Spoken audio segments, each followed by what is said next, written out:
సృష్టి ప్రారంభమైనప్పుడు ఈ విశ్వాన్ని సృష్టించే బాధ్యత బ్రహ్మదేవుడికిచ్చారు. బ్రహ్మదేవుడు తన మనసులో నుండి అనేక మంది మహర్షులను సృష్టించారు. వీరిని మానసపుత్రులు అని పిలుస్తారు. వారిలో ఒకరు మహర్షి నారదుడు.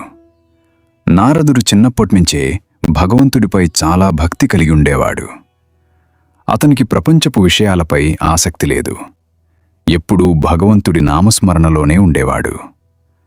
బ్రహ్మదేవుడు తన కుమారులను చూసి ఇలా అన్నాడు: మీరు ప్రపంచాన్ని పెంచాలి, వివాహం చేసుకుని సంతానం కలిగి ఈ సృష్టిని విస్తరించాలి.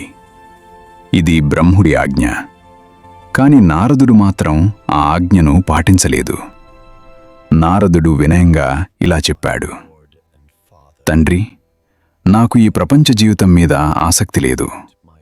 నాకు భగవంతుడి సేవ చేయడమే కావాలి. బ్రహ్మదేవుడికి ఇది నచ్చలేదు. అతను కోపంతో ఇలా అన్నాడు: నేను నీకు సృష్టి ధర్మాన్ని చెప్పాను, కానీ నువ్వు నా మాట వినడం లేదు. నారదుడు మళ్లీ ప్రశాంతంగా ఇలా చెప్పాడు: ఈ ప్రపంచంలో అన్ని విషయాలు తాత్కాలికం. భగవంతుడి భక్తి మాత్రమే శాశ్వతం. ఈ మాటలు విని బ్రహ్మదేవుడు చాలా కోపగించాడు. అప్పుడు బ్రహ్మదేవుడు నారదుడికి ఒక శాపం ఇచ్చాడు: నీకు స్థిరమైన స్థానం ఉండదు.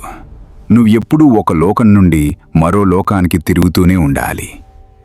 ఆ శాపం వల్ల నారదుడు ఎప్పుడూ ప్రయాణం చేస్తూ ఉండే మహర్షిగా మారాడు.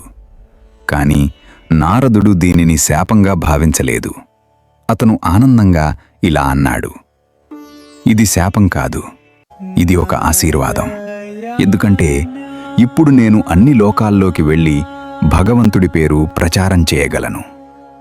అప్పటి నుండి నారదుడు ఎక్కడికి వెళ్ళినా నారాయణ నారాయణ అని భగవంతుడి నామాన్ని జపిస్తూ తిరుగుతూ ఉంటాడు. అతను దేవలోకం, భూలోకం, పాతాళం అన్ని లోకాలలోకి వెళ్ళి భక్తిని ప్రచారం చేశాడు. ఇందుకే నారదుడిని దేవర్షి అని పిలుస్తారు.